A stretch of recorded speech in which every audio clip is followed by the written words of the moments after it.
Alright guys, what is up? So today I am working on my intercooler and my intercooler piping, my whole front mount system. Right now it's pretty bunk. My spool rate on my turbo is really slow because the piping is so long. So basically I'm trying to figure out a way to make shorter intercooler piping and also put on my new intercooler. If I can do that, hopefully I will get better spool time and I'll have a simpler intercooler system.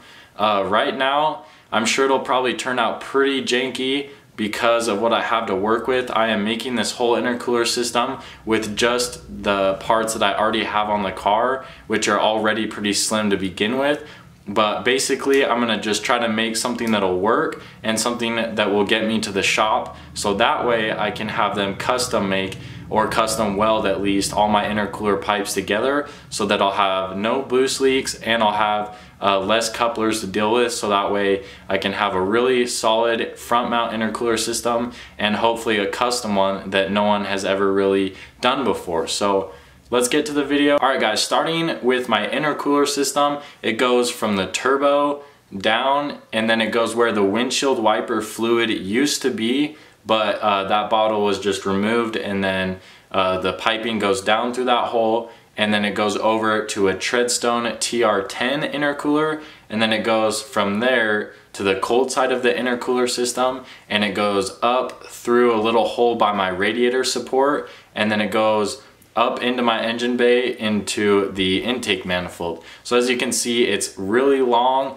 and the intercooler is huge, which I don't need that big of an intercooler right now because I'm not going for that much horsepower. So that intercooler is really not a big deal for me. Maybe if I was at like 500 wheel horsepower, then I would want a huge intercooler like that. But honestly, it's probably hurting me at this point. I have a new intercooler system and it is pretty janky. So starting with the turbo, it goes to a 2.5 inch coupler, and obviously the 2.5 inch piping, and then it comes down to right there, and it goes down to a top mount intercooler, and then it also comes right over and then goes right back into the intake manifold.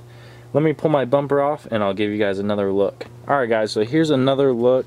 As you can see, the front mount right there, and basically the problems so far with this whole system is obviously the hood clearance. I need to get that a lot lower. This one actually, when it's pushed down, that one clears. But yeah, basically the whole point of this weird looking system is to remove as much piping as possible. That way it'll have a better spool time, like the turbo will spool up faster, which means it'll make its power faster. Also, my other intercooler had a huge hole in it, so that's probably a good reason why I wasn't spooling that good. I'll show you guys the other intercooler right now. Alright, so here's the Treadstone intercooler that I just had, and as you can see, that big tear right there in the side, definitely not good, as well as it has a big hole right there. Let's see if you guys can see that. Oh yeah, you can see right through it. There's definitely a huge hole there, as well as I've hit the ground a whole bunch like that. That's why that's all smashed in. Just time to retire this one. It's definitely seen some better days, so that one's gonna go right in the trash. Alright guys, you're probably thinking this whole system is so crappy, why did I even think about doing this?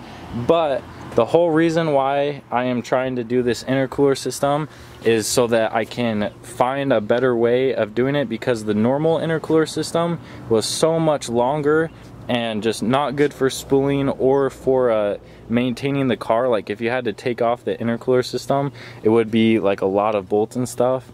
That's why this one's so much better, but as you can see, it's just not done well yet. Part of that is because I was rushed and the other intercooler was broken, so I had to make something work, and that's why I came up with this whole system. Once it's better and it's completely done, I will definitely do an update video. But if you guys are worried about any of like the couplers or anything, this is just so I can drive to the shop, and then once I can drive to the shop, I can have them weld me solid pipes that will get rid of these couplers and basically just have one coupler from the intercooler to the piping. So basically it'll be a lot simpler and it'll have no chances of boost leaks or anything like that. But yeah, if you guys like this video of this janky intercooler system, please give it a like and subscribe, and I'll catch you guys next time.